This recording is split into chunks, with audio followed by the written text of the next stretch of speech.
我知道在座有好多係啱啱考完 DSE 嘅同學仔啦。咁其實我自己覺得 DSE 成績只係人生階段入邊其中一個過程嚟嘅啫。咁佢唔可以代表到你全部，或者甚至唔可以代表到你嘅價值同埋將來嘅。咁有時我打比賽都會有啲時候打得唔好或者輸。咁但係其實我將來咧仲會有好多唔同嘅比賽、唔同機會，甚至乎其他考試嘅。咁所以我覺得最緊要咧就係大家可以揾到一樣自己真心中意嘅，然之後大膽啲咁去試力。冇錯啦，興趣係好緊要啊，興趣先啊。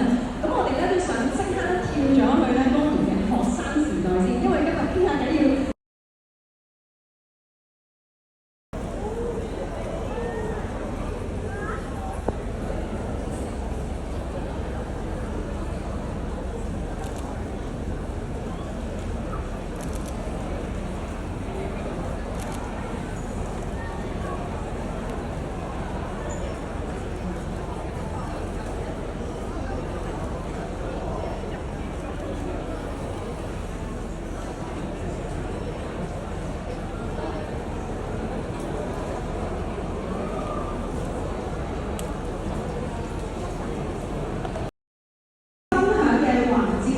相信大家對於佢嘅音樂作品咧都非常之熟悉㗎啦，咁而且佢咧最近呢嘅新出嘅作品咧，更加係講述佢出道之前咧奮鬥嘅故事喎，非常適合我哋今日嘅主題啊！事不宜遲啦，我哋就以熱烈嘅掌聲歡迎 MC 張天賦。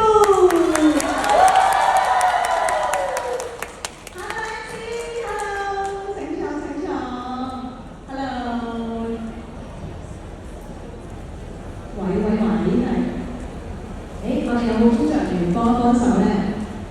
因為咧真係第一次咧聽 MC 做分享，我好緊張，我連個咪都緊張起嘅。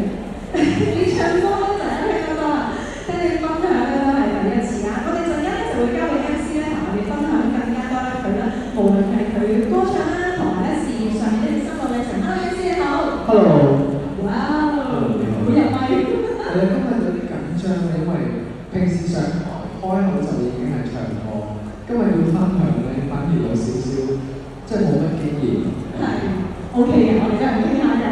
好。係啊，我見到在場咧好多嘅青年朋友今日都非常之雀躍啦。咁佢哋好多咧都係啱啱考完 DSE 咧，又或者係啱啱大專畢業咧嘅同學仔嚟嘅。都想問下 MC 啊，你哋當年咧考完公開試嗰個心情係點㗎？喺我印象中咧，我記得當年考完 DSE 咧係好似放低咗心頭大石。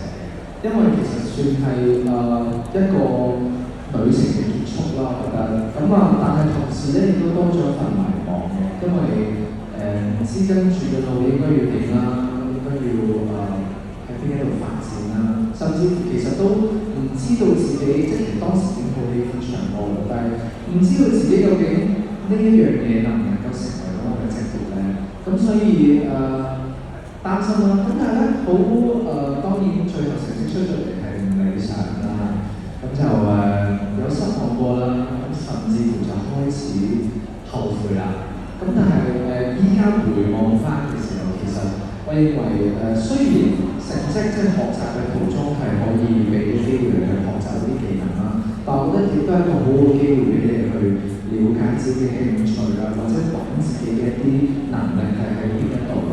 係啊，咁所以其實成績並唔係最重要嘅，我覺得。冇錯，最重要好似 MC 咁講到自己嘅興趣同埋專長啦。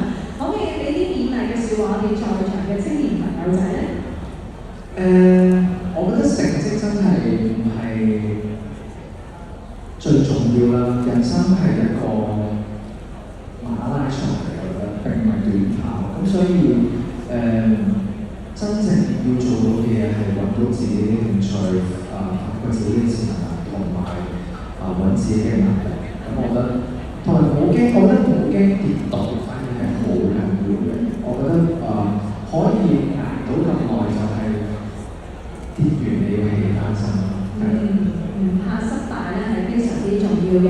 難得揾到你上嚟，梗係要傾多啲偈嘅，要從你一細個嗰時傾起。想知道你細個嘅時候有冇啲夢想嘅職業？定係已經諗住做歌手？其實我好細個咧已經好羨慕啦，或者我覺得喺台上面表演係一件好開心嘅事。咁其實當時嚟講小朋友嚟嘅，咁可能啲親戚知道佢咪話好中意唱歌嘅，你叫佢唱歌嚟聽下。我係嗰啲匿埋嗰啲嚟嘅。怕醜仔。係啦，咁所以其實呢個亦都係好彩喺我嘅讀書途中啦，咁好多老師都話都好不停同我講話你不如試下參加下呢啲比賽啦。我哋嚟緊有一啲唱歌嘅機會喎，不如都試下。咁就係由嗰陣時開始慢慢培養呢一個興趣啦。咁所以其實細個嘅夢想咧，我都未係咁 specific 嘅唱歌嘅，但我會希望係一個表演者。都喺台上表演，因為最近都喺網上見到好多你以前參加比賽，應該係13歲嗰時唱歌嘅一啲片咯。如果追溯到佢最早期咧，應該係我第一個表演就應該係幼稚園期間咧，我有參加過嗰啲區嘅話劇表演。咁我係擔任清潔佬呢個角色嘅。唔係做樹嘅，都係主要角色喎。係啊，同埋個原因好似就因為我係最快記到台詞，咁所以就可以擔任到呢個角色啦。所以天生係表演者咯。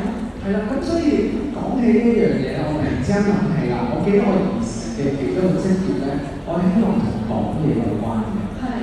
係因為咧細個咧比較幼嘅，成日駁老師嘴，咁真係有個老師咧係好真誠咁同我講，其實你好彩都真係幾叻啦，不如你大個你睇下向呢方面發展好。幾正面喎，佢唔係責備你咯，但係你等咗你咯而家。最好就唔好落佢啦。係啊，但係都係一個正面嘅鼓勵嚟嘅，係啦。咁知道哇，張天賦呢個名天賦，即係大家都覺得好有詩意同埋力量，係咯。多謝。係啊，咁其實喺你嘅無論係成長過程又或者你係職業路上，其實呢個名有冇俾咗你一啲特別嘅意義咧？講起天賦呢個名咧，細個其實我係唔喜歡嘅，因為咧喺讀書嘅時候咧，成日都會俾同學仔直呼啦，會講啲花名㗎嘛。咁同埋嗰陣時亦都未真正明白到究竟乜嘢叫做天賦嘅。而講起天賦呢個 term 咧，我諗好多人喺就出道之後啦，佢都會問一個問題究竟你嘅唱歌係咪真係你嘅天賦咧？係咪你與生俱來嘅？咁我可以好肯定嘅，但其實唔係嘅。好多我應該有講，一開頭唱歌咧，一樣都係嗰啲會唔會走音會甩拍子但係我覺得天賦並唔係指你一出世就已經有一樣好強嘅嘢，而相反我覺得係佢俾咗一種能力你，或者俾咗一個好強烈嘅興趣你，令到你可以唔怕攰、唔怕辛苦，不停去鑽研呢一樣嘢。俾咗一種求知嘅慾望俾你，亦都俾咗一個模仿嘅勇氣俾我。咁我覺得呢樣嘢先係真正嘅天賦而唔係唱歌好叻係一種天賦。我覺得你如何去運用呢啲嘢去增加，我會話增加你嘅技能點你點樣練呢啲先係真正嘅天賦。同埋知道你應該唔單止雖然自己天生唱歌，即係聲韻好啦，你自己都練習好多，其實背後都付出咗好多努力喺度。係啊，咁好在嘅地方就係因為我覺得當你中意呢樣嘢之後，你就唔會覺得佢係一種辛苦，反而你覺得我好享受呢一件事。咁所以我認為喺人生之中揾到一樣嘢可以令到你好開心，可以令到你不停做你都唔會覺得悶嘅，我覺得係一件好重要嘅事嚟。冇錯，興趣行先好重要，所以年輕朋友都要發掘下自己嘅興趣嘅。咁知道你唱歌咧，其實咧背後都付出咗好多嘅努力啦，先至可以成為而家香港咧其中一位最受歡迎嘅男歌手。係啊，但係知道你咧其實做歌手之前咧都涉獵過好多唔同職業上嘅範疇，可唔可以同我哋或者在場一啲求職嘅年輕人分享下，其實你以前嘅工作經驗係點樣？有冇啲難忘嘅故仔咧？哇，非常之多，即係我做嘅工作啦，真係由餐廳侍應啦，或者試過喺餐廳入邊擔任煮嘢食嘅角色啦，跟跟住慢慢去做，做過冷氣技工啦，又做過一啲銷售員sales 啦，係啦，咁其實好多都嘅工作都有翻過。咁你話其實難忘嘅嘢咧，當時嘅我可能唔係咁難忘，但係其中有啲畫面會記得嘅可能就係、我記得曾經啱啱提過我哋做呢一個主機嘅負責負責。咁當日咧原本係有3個同事翻工嘅，咁就射晒我。喂，得你一個頂晒件事啦，得我一個人翻。係。咁就焗住咧啲嘢要頂硬上。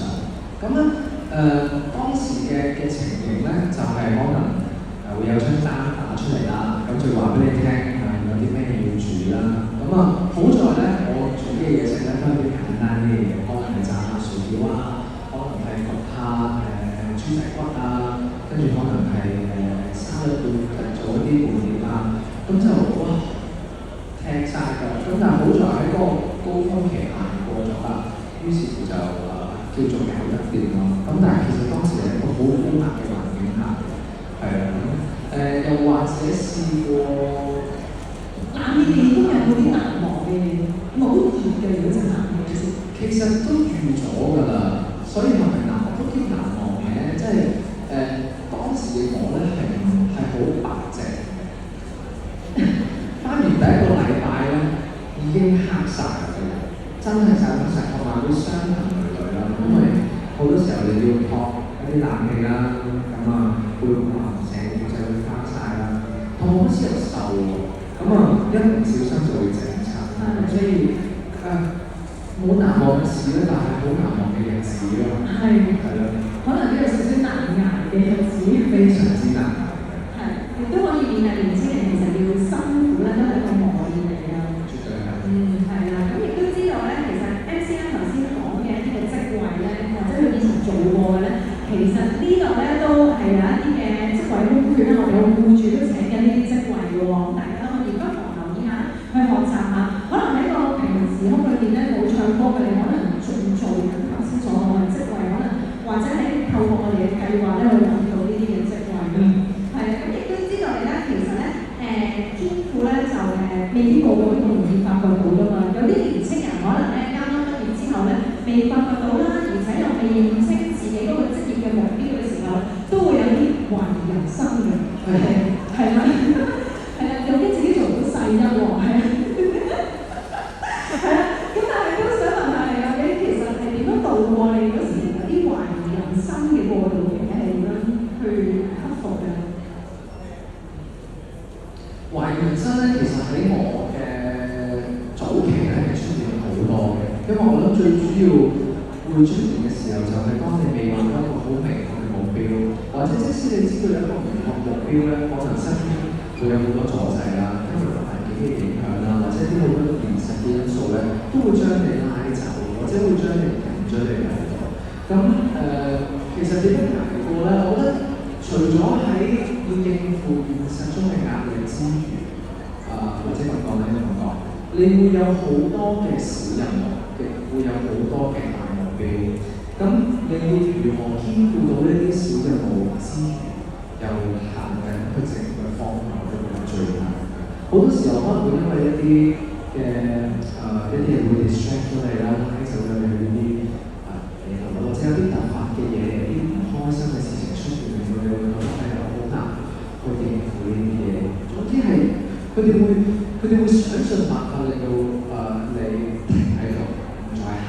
咁我覺得喺呢啲嘅高高低低嘅過程之中，最重要嘅一個環節就係你必須要知道諗清楚你真正覺得值得嘅事，你真正想去爭取嘅事，而同時間你要好識得處理去平衡自己嘅情緒，因為我係咁啦，我覺得可能係我係咁啦，我會好受情緒影響嘅，我會因為呢樣嘢唔開心，我就呢樣嘢唔做住，做咩都好心機，處理咗我情緒先，呢樣嘢我唔開心我就唔理其他嘢，咁但係呢啲嘅唔開心其實都係一種必須要經歷嘅一個所以喺懷疑人生裏面最重要嘅嘢係，其實懷疑人生唔係一件錯嘅事。我覺得每一次人生係一個俾你去評估自己而家行嘅呢條路係咪一個正確嘅方向啦？亦都俾你去一個，亦都可以係一個俾一個更加有信心嘅肯定嘅自己。咁所以懷疑人生一出現嘅時候，我覺得結果係好方便嘅。你要改變嘅，你會改變；你覺得你肯定咗，你會繼續肯定佢嘅時候。咁但係我覺得喺呢個時候，自己要認清自己目標啦，同埋同自己嘅心理做一個平衡，先係最重要嘅。冇錯，好認同。因為當你有懷疑過或者盲摸過嘅時候，先至更加認清自己，咦嗰樣嘢啱唔啱自己啊？係咪應該繼續行落去？當你懷疑完啦、清晰起嚟嘅時候咧，條路就會更加容易去行。但我知道你咧，其實以前咧都可能係做過好多唔同嘅 part time 或者賺錢咧，去實現自己嘅夢想。即係個現實同埋夢想，你啱啱講平衡咧，你又點樣去平衡現實同夢想咧？以前當時咧，因為未有真係應該咁講，當時因為喜歡唱歌啦，咁所以咧我嘅生活模式咧，basically就係可能會做一啲炒散啦，一啲可能係時間嘅彈性會高啲嘅工作啦，咁然後做完啦，我有金錢啦，我就可以攞金錢咧去買器材去唱歌啦。咁所以當時嘅節奏咧就可能係翻完工夜晚我就會去攞啲吉他跟大家出去。好彩嘅人生可能都會有啲收入啦，唱歌嘅時候，就係 keep 住呢一個模式啦。當時其實都辛苦㗎，但係對我嚟講，我好清楚我好喜歡音樂，我覺得我好希望呢樣嘢可以成為我嘅職業。於是我就覺得處理好身邊嘅嘢，而當然啦，當時翻嚟工亦都係一個好磨練嘅機會啦。而兩邊我覺得係相輔相成、互相影響。好彩喺嗰邊我就有機會出國。你點解係會係透過做唔同嘅工作，最後都認清自己係做音樂嘅，或者係做歌手？係咪你整爛片嗰時會唱歌？點解你從中發掘到自己最終係呢樣？或者咁講，我覺得原來咧喺做嘢嘅過程之中咧，你會認識到自己，跟住你唔知嘅嘢。可能你好多時候你會俾咗一個#俾自己，即係你可能一早已經標籤咗自己，我係做唔到呢啲嘢。原來咁多樣嘢一齊處理，可能我處理唔到啦。咁但係其實喺做嘢過程之中咧，你會發現，咦，原來呢件事情係咁難嘅。又或者當然，如果你有啲人可以教到啦，即係啲前輩可以提點到你啦，咁其實你就會發現，咦，原來你係能夠做到啲嘢，咁就漸漸發現，咦，我係可以喺透過做唔同嘅嘢，然後學到唔同嘅嘢。我覺得譬如一些當時做呢一個煮嘢食嘅時候，就會係咦，原來你要喺一個高壓嘅情況下去處理好多樣唔同嘅嘢 multi-task。咁可能做 sales 嘅情況要更加逼自己，或者係啲客服怕醜，講笑我好怕醜，或者係唔敢佢會同人哋傾偈咁提出嚟。我覺得呢個又會係令你學到如何去溝通嘅技巧。甚至乎可能係做下嘅地方原來你係能夠克服體能上面嘅障礙。我會經常唱歌，係啦，即係體能上面。我覺得呢樣嘢每一樣都係唔同嘅。但係依家可能又唔好，但係當你去到譬如我做咗歌手之後，其實有好多機會都會用翻呢啲嘢。所以翻返個問題啦。我嗰陣時其實冇唱歌嘅，但係我覺得喺呢個途中，我亦都好清晰話俾自己知，因為我知道唱歌係我好喜歡嘅嘢，我喜歡呢個會成為我最終目標。呢一啲嘢係俾我去磨練，亦都係應付我嘅身體嘅辦法。所以興趣行先係好緊要咧，即係無論當中係付出過幾多努力，最後都實現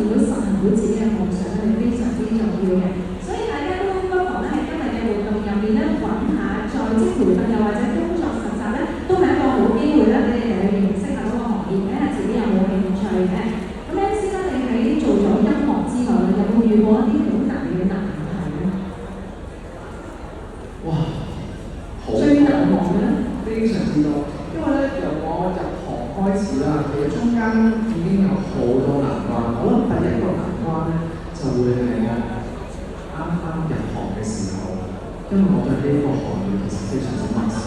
當初我認為嘅嘢可能只係需要唱歌，但係原來作為一個歌手，同時你會有好多個身份，而成為一個公眾人物嘅時候咧，我就發現呢有好多嘢係你需要自己去定奪嘅。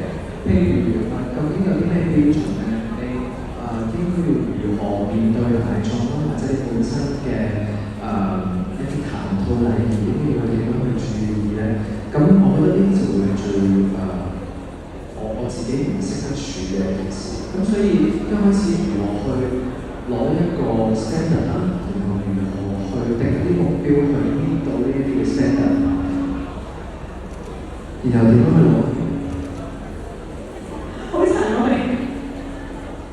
然後點樣去有一啲目標去到呢一啲嘅事情，係啦。咁到開始做到啦，就會有更加多難題啦。可能攞到獎之後，我都要如何去繼續去創新啦，如何去突破啦，或者自己發現自己點去到啲樽頸位嘅時候啦，要如何去突破呢個樽頸位？再之後嘅可能就係會有質疑人生嘅時候啦。而第一次有最大嘅懷疑人生咧，就會係紅館演唱會之後，我就會不停地問自己，因為當時好大壓力，我覺得自己嘅情緒好似take care，咁我就會問自己死啦，其實呢樣嘢係咪真係想要面對咁大嘅壓力？咁當中亦都有沉澱咗好耐啦，去思考呢個問題，亦都問過身邊好多嘅前輩啦，亦都有同屋企人傾訴啦。咁所以呢個上大一題，我認為有一個能夠傾訴嘅對象係非常之緊要嘅。因為佢哋係會幫你開咗個新嘅，當然嗰個未必係啱嘅，但係你至少有多條路可以行。而經過完種種啦，最後當我嘅總結都係好喜歡呢一個舞台，好喜歡唱歌。而我亦都好幸運，我一早已經有fans 嘅肯定，咁我就會知道，其實唔應該係我去懷疑，其他人都未去懷疑嘅時候，點解你要懷疑咧？於是就叫做克服咗呢啲嘅難關。最要相信自己。啱啱 MC 你講到話就有人同你傾訴好緊要啦，可唔可以同我哋講下當中有冇邊一個朋友或者邊一個人係最影響你，都可以將你係鼓勵到你？未出道之前咧，一定係 Eddie 影響係最大嘅。因為當時咧佢同我講過句説話嘅，佢就話：如果你真係中意做，你必須要盡全力去做。係啦，而即使最後唔得都唔緊要，Eddie 會過嚟嘅。咁佢亦都攞出個好，我覺得唔係好恰當嘅比喻。佢話：即使你同我哋喜歡，你中意咗一個乞兒都好，你要俾200%嘅努力去做呢一個乞兒。咁我就一定唔怪你，因為係你自己中意做嘅，你唔會後悔。係。咁佢話：我唔想睇到你半桶水，做一半就停咗。咁所以佢就話唔緊要。要做嘅話，你就要衝咯，咁樣係。所以好影響到你而家都係 keep 住我哋咁去衝緊呢一個嘅事業啦。咁但係當中其實咧喺發展嘅過程裏邊咧，都遇過好多難題。頭先你有講到啦，都會有啲壓力㗎嘛。你可唔可以同我哋在場嘅青年朋友分享下，其實你係點樣去減低自己嘅壓力？有冇舒壓嘅方法咧？其實我咧係一個好樂觀嘅人嚟嘅。由細個開始咧，因為我對住壓力咧已經係好純熟啦。我細個最初出現壓力咧就係考試0分，死啦點算？點同爹哋媽咪交代？咁慢慢去到大個有啲壓力啦。咁所以我覺得呢一個壓力咧係由你我唔知大家會唔會自己同自己講嘢啦。我係一個成日會自己同自己講嘢嘅人嚟嘅。咁我好記得。嗰陣時有自己同自己講嘢出現嘅時候，就係默書0分嘅時候啦。死啦！今次點算咧？點同屋企企人交代咧，我應唔應該同佢講我有温書，但係都係零分咧？定係老實講，其實我冇温到咧？有天使同魔鬼嘅係啊，一定會有呢啲嘢。咁我覺得呢個時候你一定要肯接納天使同魔鬼嘅説話。我覺得兩邊都需要聽。咁但係當然啦，你聽完之後你要識得自己抽身出嚟，你就要分析啊。我知道呢件事係我的而且確係唔開心，但係天使話俾我聽呢件事係好嘅喎。咁我覺得我自己就會好快就會可以消化到。咁同埋咧，我認為好多時候大家都會認為唔開心係一種唔好嘅情緒。咁但係相反對我嚟講咧，我覺得唔開心呢一種情緒咧，都係一種好嘅情緒，亦都係你即係 part of 你自己。所以你必須要接納呢一種唔開心。我覺得你必須要接納到唔開心，你嘅身體先至可以消化佢。就好似一種即係好似你感冒咁，你病咗，你唔會話唔得啦，而家我病咗，我好唔中意而家嘅自己。其實相反，你要知道，或者應該咁講，你病咗你咳，你會我唔喜歡我自己咳，就等於我而家唔開心，我唔中意自己咁苦。但其實呢一種嘅狀態，你必須要接納佢。我知道我會好返，我做好呢個準備。我每日早啲休息，等佢慢慢好返，而唔好抗拒佢。我覺得你越抗拒佢，你就會越唔開心。咁你而家仲有冇自己同自己講嘢？有㗎。經常性咁喺後台見到你，千祈唔好騷擾你啊！每一次上台咧，我嘅準備就係我先，即係可能連我身邊人都未必知嘅。我好多時候都會話想去廁所先嘅，咁我就會喺鏡度同自己講掂㗎，得嘅。臨上台先深呼吸，跟住可能一識到上台，我心入邊就同自己講：哇死啦，好多人啊！鎮定啲，我真係會有呢啲嘅習慣。但係最緊要自己揾到個方法可以減低到個壓力啦。我知道你咧除咗唱歌之外咧，你嚟緊咧仲會拍戲喎，係啦，仲會喺呢個電影方面發展咧，會有啲挑戰自我，又或者係發展新嘅方向。有冇啲嘅趣事同我哋分享下？我諗咧最有趣就應該會係我之前參與過嘅一套動作片啦，因為當中有好多打鬥嘅場面啦，有啲好高難度嘅動作啦。咁其實我自己係唔識嘅，但我亦對自己好有信心嘅。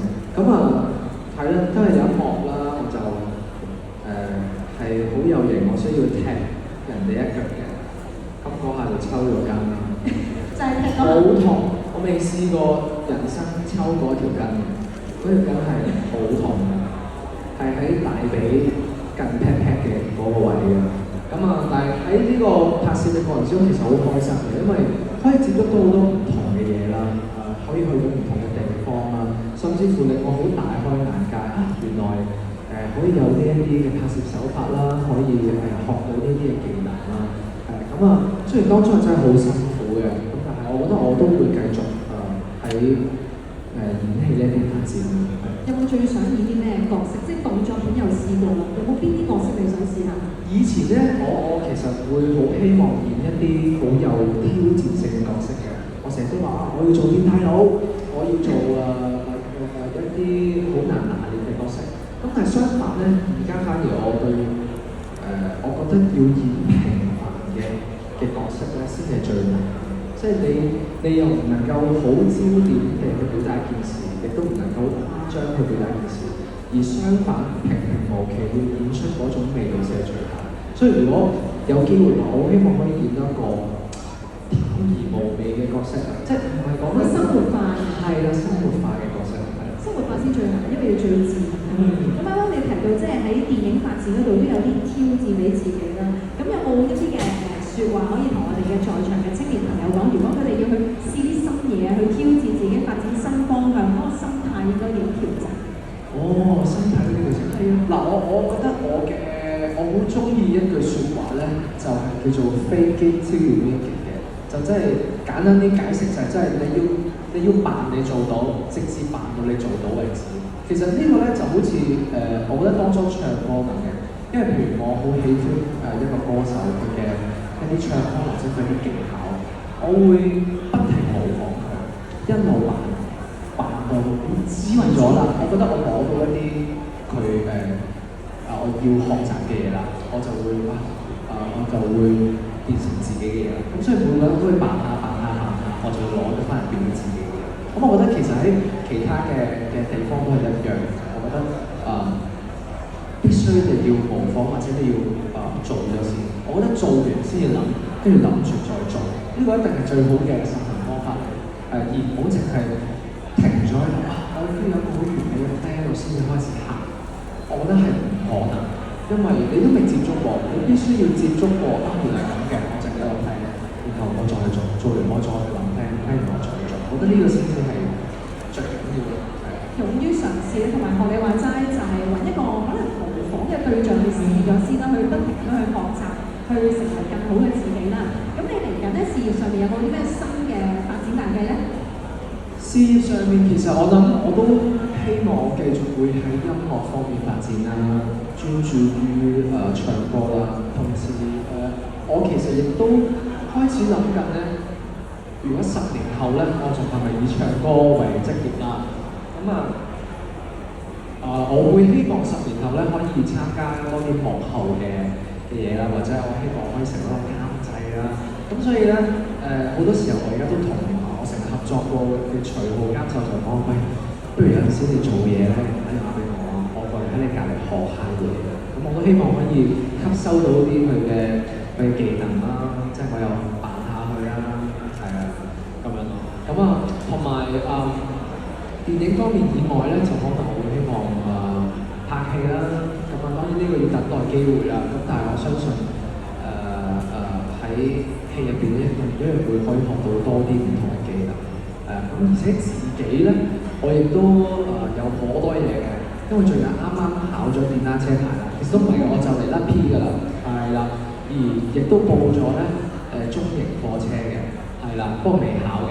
咩都好啊，真係。係啊，唔係我認為，因為我亦都係我入行之後啦，咁我好彩，我多咗好多機會去接觸唔同嘅嘢。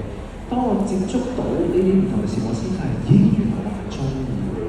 甚至乎依家我屋企有好多嘢要整啊，有陣時可能要砌家私啊。當我未砌佢嘅時候，我唔知自己中意嘅。但當我一砌咧，我發現，咦，原來我幾中意砌家私嘅。所以咧，最近屋企有啲櫃咧開始砌緊啦，我都開始揾緊咧，咦，有冇啲班可以學下？我想學埋電啊。係啊。電工嗰啲。係啊，但我上網睇咗咧係要成個課程。呢啲全部 AI 都係可以取替嘅工作。係啊，係有趣㗎。係啊。即係呢啲會唔會就係你除咗歌唱事業之外，就係想發展嘅範疇咧？都係。係咪叫發展咧？嗱，我覺得學多樣嘢咧，一定唔會錯，同埋一定會有一個地方係用到。係啊，我都會幻想過，係死啦！如果有一日唱唔到歌，咁我都要做嘢㗎。可以揸下貨車㗎嘛？我真係有咁樣諗過嘅。咩都諗，諗埋 backup plan 咯，其實都係一件好事嚟嘅。咁你會唔會諗住即係紅館都開過咧？會唔會諗住向啟德發展啊？呢個其實係有 plan 緊嘅。咁其實今年亦都有好多嘅音樂會啦，有好多演唱會會面世啦。咁而且我嘅專輯咧，亦都喺未來呢幾個月，亦都會同大家見面㗎啦。係啊，所以大家留意住啦。密切留意住。咁最後都想問下你啦，可唔可以係以一首歌啦，又或者係一啲嘅歌詞咧，去勉勵下我哋在場嘅青年朋友咧？你唱都得㗎，我好 welcome。有一首歌咧，係我低潮嘅時候好中意聽嘅。係陳奕迅嘅《人生馬拉松》。係啦，我講過好多次㗎呢一隻歌，因為係啦。一開頭講，我覺得人生係馬拉松，真係冇永遠嘅勝利，亦都冇永遠嘅失敗。而且喺呢個馬拉松嘅期間，你一定會跌過，我覺得你都會跑，會領先過，會有人高過你，會有人比過你。咁所以但係呢啲唔代表一切咯。係啊，我覺得你如何去擺正你嘅心態先係最重要嘅。咁所以呢一首歌係我覺得佢都推介嘅。大家喺唔開心嘅時候，其實開心嘅時候都開心嘅時候聽係一種好聽咯。咁唔開心嘅時候，我覺得歌詞上面係好鼓勵到嘅。咁啊，人生馬拉松。呢個手臂歡迎我記得頭先啱啱介紹你哋嘅時候，你都講到話係一場馬拉松。係咯。咁但係我想問，即係追問你形容下而家呢個階段你喺馬拉松嘅邊個位置咧？哇，好問題！我自己加啦。我諗我而家嘅位置咧，就會喺中段㗎啦，已經係啦。咁但係呢一個可能跑完呢個馬拉松之後就會有嗰個馬拉松，咁所以我都唔知，好難答呢一個問題。係啊，但係我覺得我係喺攞緊一個舒適嘅節奏同埋揾到一個舒適嘅狀態，而亦身邊亦都有人支持我嘅狀態。呢個最啱節奏嘅過程中啦，而家係。好啦，咁我哋咧今日要多謝晒 MC 同我哋嘅分享嘅。我知道咧，在場咧都有好多嘅學員咧都有啲問題咧想問下 MC 嘅。咁你哋咧如果有興趣咧可以舉手，我哋咧在場嘅職員咧都會遞咪俾你哋嘅。好，我見到呢度已經有2位女學員啦。好，嗰個我哋轉頭，我記住你先。好，我哋交俾遞咪嘅呢位女孩子。好。Hello。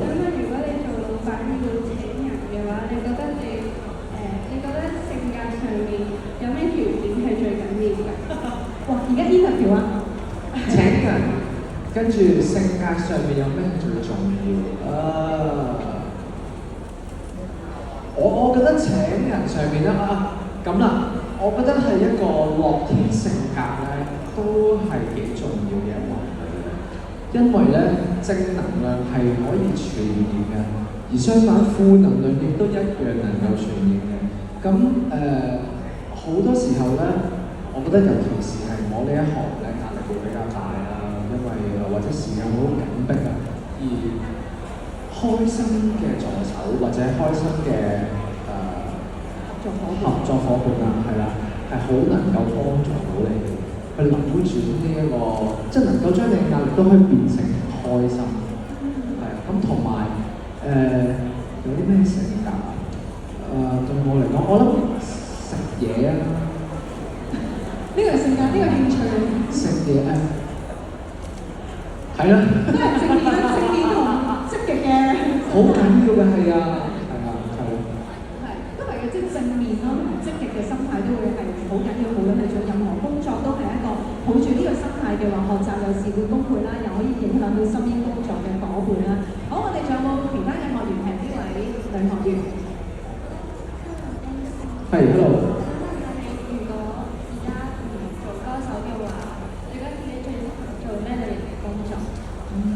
如果做歌手係啦，呢個問題我都問過自己好多次，因為我覺得自己喜歡興趣太多啦，即係啱先提及過嘅，可能我自己又中意啲機械嘅嘢，我又好似中意砌下嘢喎，咁但係同時咧，我又喜歡同人哋傾偈嘅，所以咧喺個腦海入邊有幻想過好多嘅職業，包括係開解人嘅社工啦。